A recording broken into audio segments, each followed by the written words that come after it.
شالوم شالوم شالوم بيتسب እግዚአብሔር አምላኽ ሰላም ጸጋ ምሕረትና ክርስቶስ ምስኩልኩም እዩ አና ሐውኩም ሰላህ አዲኒ እዝን ዝበለጸ መዓልት ዝበለጸ ቃል ንካፈለሉ ፕሮግራምና እዩ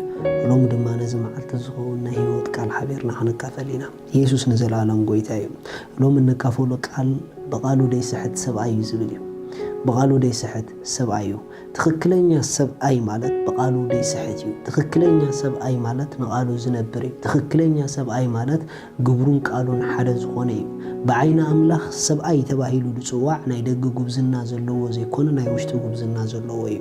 ስለዚህ በሐቂ አሰብኡ ዲኹም አይኮንኩም እንድውሰን ንቃልኩም ክሳዕ ክንደይ ትነብሩ እዩ መጽሐፍ ቅዱስ ክዛረብ ከሎ ያዕቆብ ምዕራፍ 3 ከምዚ ይብል ካብ ሓደ ጀሚርና ንሪኢና ኣሕዋቴ ዝገደደ ፍርዲ ከም እንቕበል ፈሊጥኩም ብዙሓት መምሃራን ኣይትኹኑ ኩላትና ብብዙሕ ነገር ንስሕት ኢና እሞ ሓደ በቃል ዘይስሕት እንተሎ ንሱ ንብዘሎ ስጉኡ ክለጉም ዝከኣሎ ብቑዕ ሰብኣይ እዩ ሪኢኹም እታ ብቑዕ ትብል ማቹር ብሱል ማለት እዩ በዓይና አምላኽ ብሱል ሰብአይ ዝበሃል መን እንተዳኢልኩምኒ በዓይና አምላኽ ብሱል ሰብአይ ዝበሃል ከምታ አምላኽ ንቃል አፉ ደኽብር ሰብ እዩ ክሳዕ ክንደይ ካብ አፍኩም ዝወፅእ ቃል ትክክለኛ ዝኾነ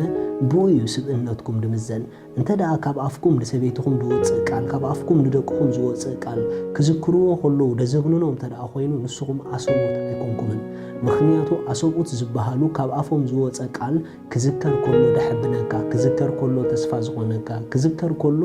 ንህይወት ንምንባር ክቕፅለካ ዝኽእል ዝነድቕ ቃል ካብ አፎም ዝወፅእ በረኸት ዘለዎ ቃል ካብ አፎም ዝወፅእ ጸጋ ዝተመልአ ቃል ካብ አፎም ዝወፅእ እዚኦም በዓይና አምላኽ አሰብኡት እዮም ምክንያቱ በዓይና አምላኽ ስብእና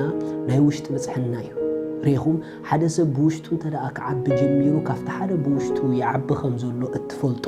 እቲ ካብ አፉ ዝወፅእ ቃል ኣብኡ ኢኻ ትረኽቦ ሪኹም እቲ በቃሉ ደይስሕት እሱ ንብዘሎ ስጉኡ ክለጉም ድኽእል ኢልዎ ብሱል ሰብአይ ብቑዕ ሰብአይ ኢኻ ኢልዎ እዚ ማለት ንህይወቱ ኮንትሮል ክገብር ዝኽእል እዩ ማለት እዩ ክብርና አምላኽ ይኹኑ ስለዚ ሓደ ነገር ሕሰቡ ቃላት አፍኩም ካራክተር ናይ ቃል አፍኩም ርአይዎ እንተደኣ ካብ አፍኩም ዝወፅእ ቃል ብድዕ ትዕቢት ዝመልአ እንተደኣ ኮይኑ ንስኹም አሰብኡት ኣይኮንኩምን በዓይና አምላኽ አሰብኡት ኣይኮንኩምን ምናልባሽ ካብ አፍካ ዝወፅእ ቃል ንሰበይትኻ ስለደንቀጥቀጣ ሰብኣይ ድኾንካ ኮይኑ ተተሰሚዕካ እዚ በዓይና አምላኽ ስብእና ኣይኮነን ክሳዕ ክንደይ ደቅኻ ነቲ ካብ አፍካ ዝወፀ ቃል ዘኪሮም ኣብ ህይወት ንምንባር ተስፋ ዝገብሩ ክሳዕ ክንደያ ሰበይትኻ ካብ አፍካ ዝወፀ ቃል ሰሚዓ ጽባቕያን ግርማኣን ድረኣያ ይሲ እንተደኣ በቲ ካብ አፍካ ዝወፀ ቃል ግርማኣ ጽባቕያ ድረኣያ ተኾይና ንስኻ ኣብ ቤትካ ትክክለኛ ሰብኣይ ኢኻ ኣብ ህይወትካ ትክክለኛ ሰብኣይ ኢኻ ብሓፈሻ ብሱል ሰብኣይ ዝበሃል ቃል አፉ ከም ሓሳብ አምላኽ ዝኾነ እዩ ብሱል ሰብኣይ እኹል ሰብኣይ ዝበሃል ብደጊኡ ዘይኮነ ብውሽጡ ዝበፅሐ እዩ ስለዚ ስብእና ኣቅድሚ አምላኽ ብውሽጢ እዩ ስብእና ኣቅድሚ ሰብ ግን ብደጊ እዩ ስለዚ ንቃል አፍና ቼክ ንወሮ ኣብኡ ስብእናና ክንርኢ ኢና ኣሰብኡ ዲና ወይስ ቆልዑ ኢና ኣብ ኣፍና ኢና ንፍለጥ ነገራት ክጋጮ ከሎ ጉዳያት ክቕየር ከሎ ስምዒትኩም ካልእ ምልክት ክበኩም ከሎ እንታይ ምላሽ ካብ ኣፍኩም ተውፅኡ ኣብኡ ዘሎ ብፅሕናኹም ሓወይ ሰብኣይ ምዃንካ ኣብ ኣፍካ ንርእስኻ ርአያ ኣምላኽ ምሳኹም እዩ ሻሎም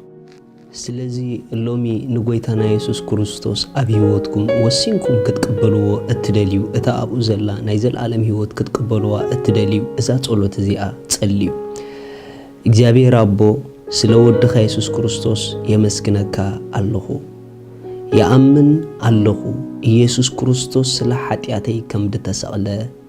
እዳ ኃጢአተይ ከፊሉ ከም ዝፈጸሞ ስለይ ከም ዝሞተ ብሳልሰይቲ መዓልቲ አምላኽ ካብ ሞታት ከም ዘተንስኦ